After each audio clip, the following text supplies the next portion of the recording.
over at BangTheBook.com. We are your one-stop shop for sports betting news and information. I'll have some prop betting articles posted over there this afternoon, as well as my preview for the Waste Management Phoenix Open. We'll have a lot of prop stuff throughout the week from our cast of talented writers. We've got daily NBA, college basketball, and NHL picks. Parker Michaels returning today after the All-Star break. We've got Danny Vorgs' updated NFL power ratings for Super Bowl 53. So you can go check out his pick and what he likes for the big game here this weekend. Lots of stuff going on. Head on over there. Check it out. We've got lots of stuff going on our Bang the Book YouTube page as well. So head to youtube.com, search Bang the Book, subscribe to that. One other quick thing I want to mention here. I screwed up on Friday. I double posted the Handicapping the Hardwood segment. So I reposted the odds report with Brent from DSI Sportsbook. If you missed that on Friday, and you probably did if you were just looking for the segment, I did update that yesterday afternoon. It was brought to my attention that I screwed that up. So the odds report with Brent now posted in its entirety as a segment on all of our different podcast networks. But speaking of DSI Sportsbook, you sign up over there using that promo code BTB and the number 200, 100% deposit match bonus for the Sportsbook, 100% deposit match bonus for the live casino at BetDSI. It's only a game until you bet it. Two guests on the program here today. We start things off with Joe Everett from NFL Draft Bible, DraftScouts, and Insider Football. Joe, how's it going today, man? Oh, not bad. I made it back safe from Mobile. Had way too much seafood. Got a lot of football in. Had a really good time down there for the Senior Bowl. It was great. Yeah, you got back just in time to freeze your ass off this week, huh? Yeah, I'm telling you, Wednesday is looking brutal, sir. Yes, it definitely is. So before we get into the NFL stuff here, let's talk about that Senior Bowl experience. Anybody stand out that you kind of weren't expecting a whole lot from, or maybe somebody that you were expecting a lot from that exceeded your expectations? Well, you'll love this one. Terry McLaurin from Ohio State. I've got egg all over my face because he's from the Indianapolis area. He went to Cathedral High School. It's a really fine Catholic high school here, and a lot of those kids go to Notre Dame. But, of course, I think his name's Tony Alford, one of our better recruiters, defected to the Buckeyes. And, of course, Tony was all over Terry McLaurin. He showed up at the Senior Bowl, just dominated. The attitude, the energy, the effort he brought to practice was just contagious. Some of the other players just start responding off of him, and the contain he was running even on like special teams. The effort he shows on that, he's got scouts high-fiving him during drills. They're fired up about it. He caught everything. Well, he didn't catch everything thrown his way because there were some bad balls. Those quarterbacks down in Mobile did not do themselves any favors, I think. If someone wants to say, oh, this quarterback looks the best, that may well be, but none of them really looked that impressive. But McLaurin, boy, really quick mover. He's just a nice, explosive athlete, too. Just all his movements. That guy is playing with his hair on fire. So I did not expect that because, I knew who he was, like I said, just by location. And, I'd like to talk to this kid. After the first week of practice, everybody wanted to talk to Terry McLaurin, and I think that's a guy, he's going to get his name called a whole lot earlier as a result of just a fine week of practices. He looked good in the game, and I don't know, I'm not a fly on the wall in those NFL interviews, but talking to teams, I want to bet money he aced those because just the way the kid showed up with that attitude, I think I can't speak highly enough about somebody that just totally put themselves on the map for me is McLaurin from Ohio State. Well, you can check out Joe's work, NFL Draft Bible and DraftScouts, and also follow him on Twitter at Joe W. Everett for more of his reports there from the Senior Bowl. Joe, Super Bowl 53, that week is finally here. It felt like last week took forever. So line's still 2.5, not really a big surprise there. We will see 3 a little bit later in the week. Total down to 56 now. So maybe a little bit of a surprise there for some people, but sharp money coming in on the under for this game. Anything changed in your mind from last week when we talked about, a side or the total for this game? Well, definitely my total. I'm pretty sure I was paid Pat's under last time we spoke, and that's pretty much where I'm at right now. Unfortunately, I jumped on under when it was still about 58, and got in Pat's under parlay. Just, hey, it's Super Bowl. Last one of the year, let's have a little fun. But I think that's why that total went and shot right down. All the pressure on this, everything weighing down. I mean, I'd almost be willing to play a first half under too. Both these teams, they can run the ball very effectively, and what's more is they want to. I think Belichick would love a shorter game, and then the Rams' style of play, that play action that they love to use, well, if they don't have that run game going and really banging, then the play action doesn't work. So it's a necessity, I think, for LA here. So, yeah, the total more so I'm feeling even better, but I still like 56. I don't think it makes it there, honestly. So I'm feeling better even about the total. And, yeah, still Patriots. It's just this game. He should go down in the Hall of Fame as the greatest game schemer of all time, both offense and defense. Nothing's ever the same. It's all based on matchup. And, I don't see that high total at all. And then I think the Patriots sneak another way. Like, I agree with you. 3 is what it'll be. Maybe it's not going to be 2.5 by kickoff. All right, so let's talk prop bets, because this is what I really want to use to our advantage here on the show, Joe. You've got that scouting and talent evaluation background. You watched a lot of these players in college. You've written about a lot of these players for various draft guides and things of that sort. So let's start first with the New England offense here, because I think New England, while everybody's tired of seeing the Patriots in the Super Bowl, unless you're a Patriots fan, they have a lot of different weapons. There's a lot of different ways they can go about this game. What do you think in film study Bill Belichick and Josh McDaniels are going to see that they can exploit with that Rams defense? And obviously the corollary point to that, what sorts of player props would you be looking at with the New England offense? Well, the Pats, it's an oldie but a goodie. The little triangle they're running, it's always Gronkowski or whichever tight they got up the seam, over the middle, and then they'll shoot Dorsett deep. Last year, of course, it was Cooksey. And then they're going to run the crossers and the slants with Edelman. And then they've always got those backs in the flats. So I think the screen game's going to be strong here with James White. I don't know about a big game from Hogan. He seems to be more of the additive to this offense, especially in this year's version of it. But the real worry is that the run game's crushing so hard, but I don't think they could. They probably don't want to go away from that too much. So it's difficult to just jump on passing props, but I still think they'll have their way because, there's so much to be made about Wade Phillips knowing all about Belichick's offense. Well, Belichick even put it in the headlines, like, Wade hasn't changed his defense since the 80s. This is basically the same scheme. It works, but I think that aggressive scheme and not being able to get pressure off the edges, they can't run contain. What they do is they get Donald, Brockers, and Sue up the middle. So I think, the short passing game, that's where it's really going to be at. And the one shocker, following players from college, sometimes high school, into college and on, Philip Dorsett's playing his tail off. Watched him in that last game. I've seen him for years here in Indy, and I just never thought it would click. But I'll be damned if the light bulb isn't on. He's playing like a real receiver, and more importantly, he's blocking like an animal out there. A couple of plays in that championship game, I couldn't believe it. I never thought he'd block like that in his life. So, boy, you get in Foxborough, and all of a sudden crazy things happen. So I'd be willing to look at a Dorsett over on yardage because with him, that speed he's got, he really is electric, and it only takes one catch, and he could really get that.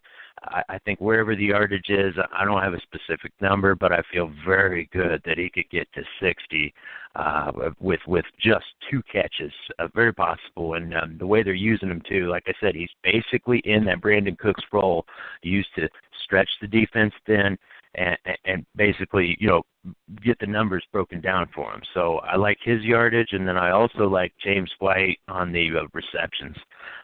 That's how they have to make the chains move there. I think getting him matched up against Corey Littleton is where they'll be able to make some hay.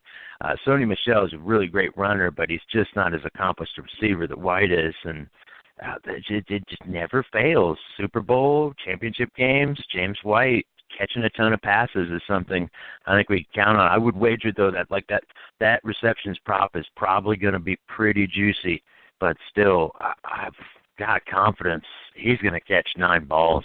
I don't see Littleton keeping up with him in space, and even if it's not Littleton, Johnson, the safety, White will have success in the passing game. So those would be the two Pats offensive props I like.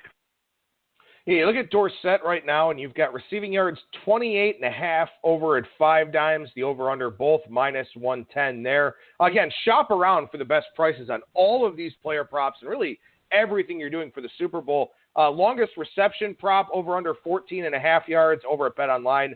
The over minus 120 there. Dorsett not expected to be that busy. Over-under 2.5, under minus 155. But as Joe said, for a receiving yards prop, doesn't take much for him to get over that. James White pass receptions 4.5 over $1.90 over at 5 dimes right now. But again, shop around because there's a lot of different options here for the Super Bowl. A lot of, you've got derivative prop betting options, first quarter receptions, first half receptions, things of that sort. You mentioned Corey Littleton, and this is one that I'll talk about throughout the week here.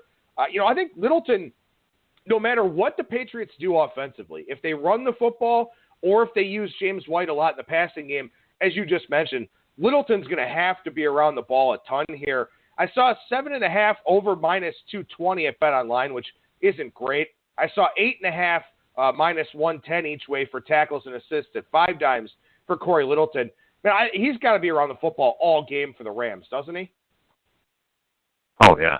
No, I like the over on that because the system basically dictates he has to be there. He plays 100% of the snaps.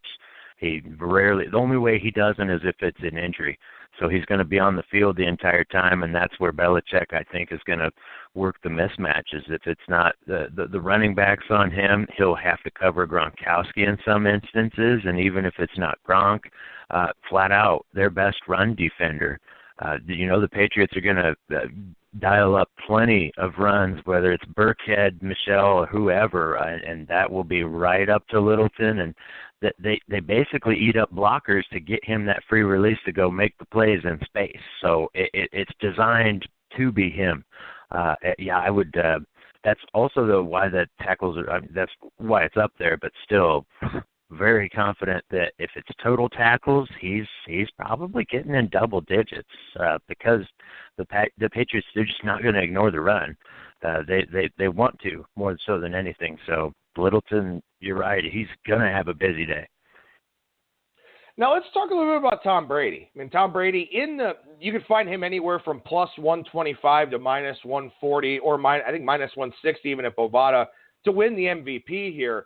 We haven't had an offensive player that wasn't a quarterback win this since Super Bowl 43 with Santonio Holmes. So if an offensive guy is going to win it, it'll probably be either Brady or Goff. But what sorts of numbers do you think Brady's going to put up here? I mean, his passing yards prop, anywhere from the mid-290s up just above 300. Is there going to be that much of a downfield threat? Are the Patriots just going to control the clock and control the ball? What do you think Brady does here in this game? Because as you mentioned already, New England's having so much success with that running game. You think that they may kind of stick to that a little bit?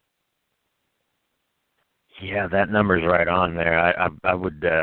It'd be dicey to deal with that because, just like I mentioned, they'll certainly take their shots, and they have to work the short passing game to an extent. But if it ain't broke, don't fix it kind of thing. That run game's working. They're not going to stray away from it. So.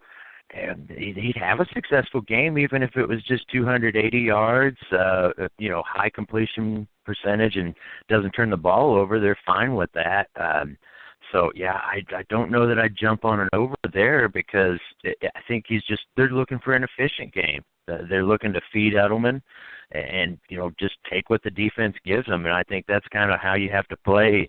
Not saying that Wade's going to beat himself by any means, but you just have to react and wait till Wade gets aggressive and kind of beat him. He's not like a madman like Greg Williams almost, but Wade will take his chances. I don't want to say it's complacency, but he'll get bored. He'll really start firing the dogs, and Belichick will wait. And that's the difficulty in a game like that is, you only get that many shots. So I'm not going to say I'm going to play an under on that yardage for Tommy B, but I don't like an over at all. By the way, the last running back to win MVP, and I don't think it happens this year with the timeshares that we've got in both backfields, Super Bowl 32, Terrell Davis, the last running back to win the Super Bowl MVP. What about this Rams defensive line? You mentioned that they just kind of eat up blocks to let Corey Littleton run around. Aaron Donald, 20.5 sacks in the regular season. Rams sacks over under -1.5. Varying juice out there in the marketplace. What do you think? How much success can the Rams have getting in the backfield here? You think they can get a couple of sacks on Tom Brady?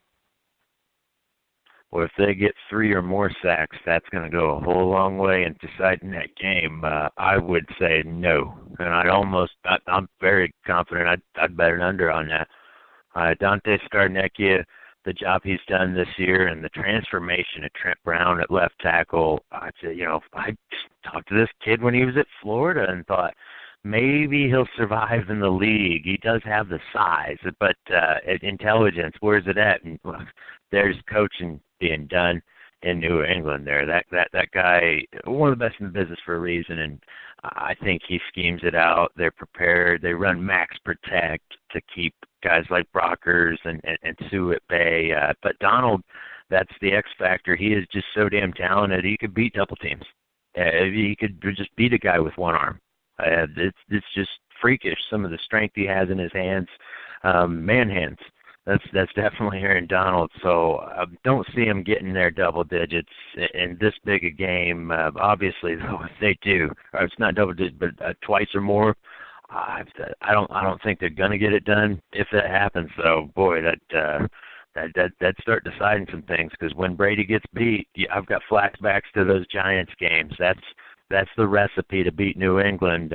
Running those stunts up the middle, the twists inside, and getting the pressure up the B gaps in Brady's face. That's their hope, and they do have the talent to get it done. It's just, boy, I think the Pats are going to be prepared for that. Like I think a lot of max protect's going to be in order on Sunday.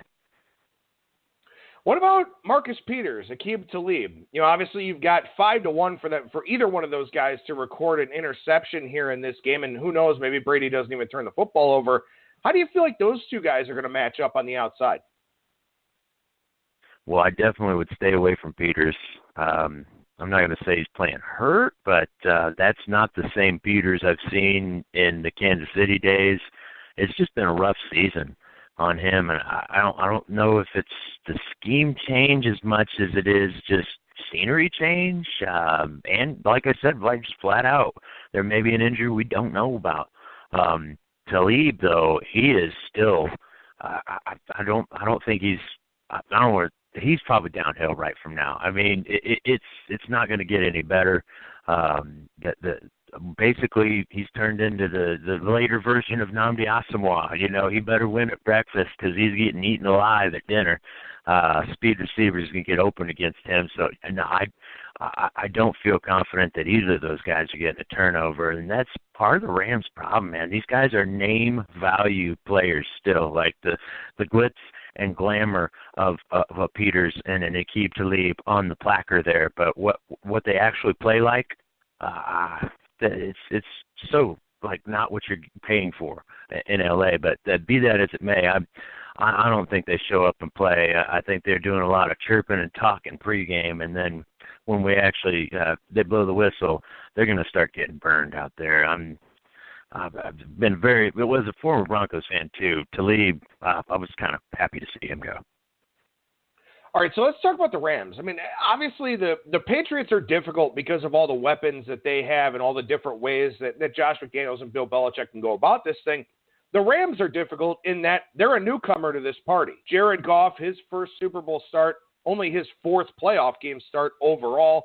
You've got a lot of weapons for this Rams team too, but it does seem like Todd Gurley's severely banged up. Brandon Cooks, obviously very familiar with the Patriots. So from a prop betting standpoint here with the Rams offense, Joe, what are you thinking? Where do you think we may have some matchups to exploit? Yeah, let's get that play action going for the Rams. It's their lifeblood. If they don't get that going in the run game moving strong, then a lot of what they love to do just flat out isn't there. But the worry is Belichick and that chameleon defense. It takes away what you do best, and I think what they're going to really lock down is the run game. Mike, that's not only that, but Gurley, where he's been playing and what he is at this point in the season. Sure, C.J. Anderson's playing better, but I think they load up, clamp down on the running game, and as a result, I think I'd feel good about a Todd Gurley under on yardage.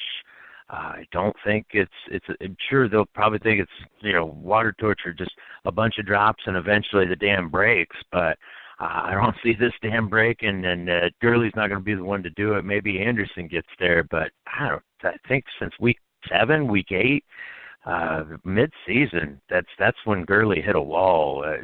Now I know for a fact that's not the same guy from week 1. So not to pick on Todd because he's a good guy, but under on his yardage, I think I feel good about under. Then Robert Woods, win, lose, or draw, Woodsy has to have a day. Even if they jump out to a lead, he's still their chain mover. On key third downs, basically playing that Cooper Kupp route, all his routes, the underneath, just those crossers, deeper slants. He is the focal point. Now, we're Kupp healthy in this game. I would take a yardage over on Cooper Kupp, but I still feel good about Woods. Like I said, they build the big lead. They still need him to convert, and then especially you love it if they get down early and have to start the comeback campaign. I think you could get this prop and hit it a lot of different ways, and I don't think it's a ton of yards either. If I remember seeing right, it was just 70 some odd, 75, depending where you get it. But I think he's the receiving leader of the game. And potential issue if the Rams jump out to a huge lead, but I don't see that happening. I don't know that he's going to catch a ton of passes. I might not be as readily acceptable for a receptions prop, but I really like the yardage. It's just, once again, similar to Littleton on defense, similar to James White on the Pats offense. These are just things that no matter which game they're playing, no matter the opponent, they kind of have to happen. Yards for Woods, it's just part of their offense. Not only do they take some shots with them, but like I said, that's their chain mover right now. In effect, their faux Cooper Kupp. So that's who I'm betting on, and definitely we'll have that one before kickoff.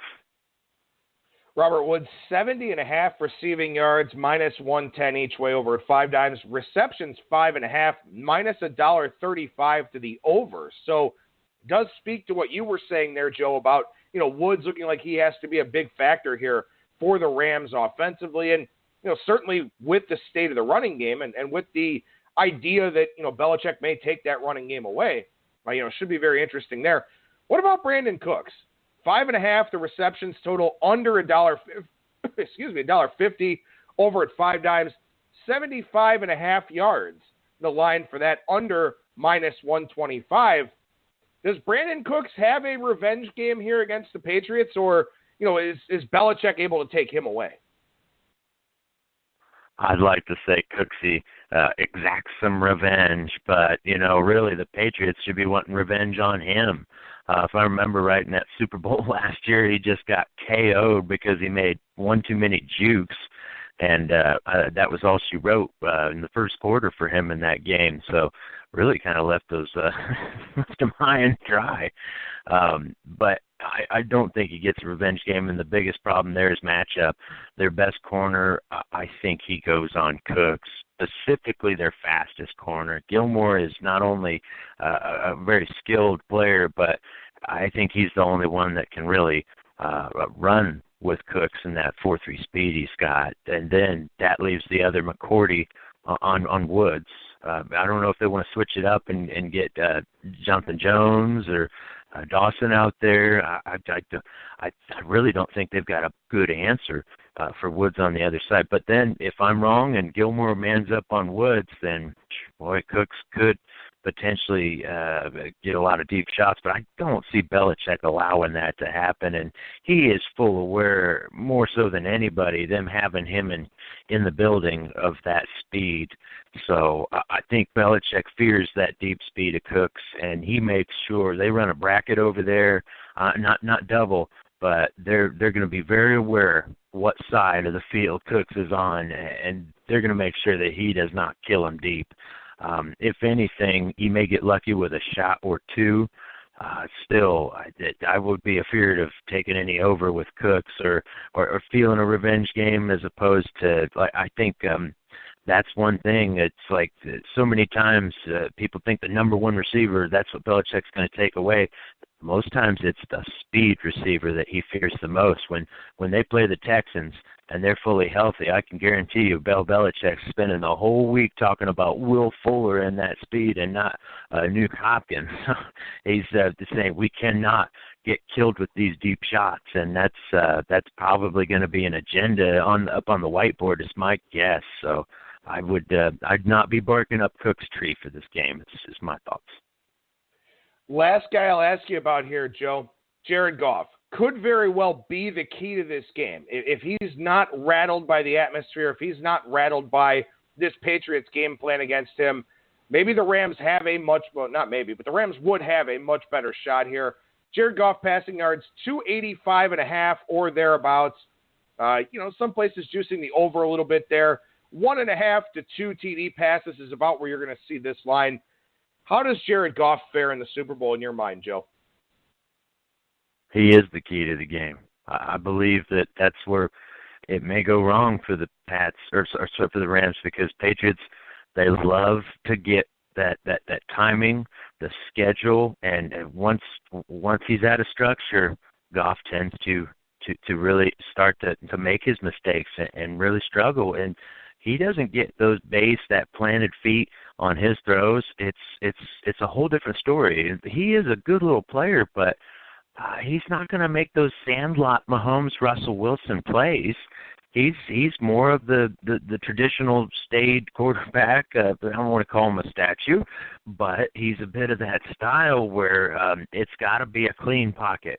And that's where the biggest issue is going to be for these Rams, is protecting him and making sure that guys like Trey Flowers and the interior, that Patsy doesn't get to him. And if there's any kind of pressure, I see Goff getting rattled. There's been some really difficult games to watch towards the end of the season, and I just look back at it. Any of those games Goff played against winning teams, that's when the bugaboos started surfacing. The real turnovers that he had. I would just make sure if people feel strongly about a Goff prop, go back and watch some of those games against teams with winning records, and maybe get the real on third downs for him. He's not been good on third down either. So I agree with what you said. I think that is the key. If Goff doesn't get rattled and is able to sit in there with a clean pocket, Rams have got a shot. But I do not see that happening. I think Flores, Belichick, that defensive crew, they're going to find ways to get to Dre Fogue, and he's not going to be looking like Captain Cool in this one. Joe Everett, who's working and fine at NFL Draft Bible, DraftScouts, and Insider Football at Joe W. Everett on Twitter. Appreciate the time as always, Joe. Thank you so much for joining me, man, and we'll talk to you again real soon. All right. Looking forward to it.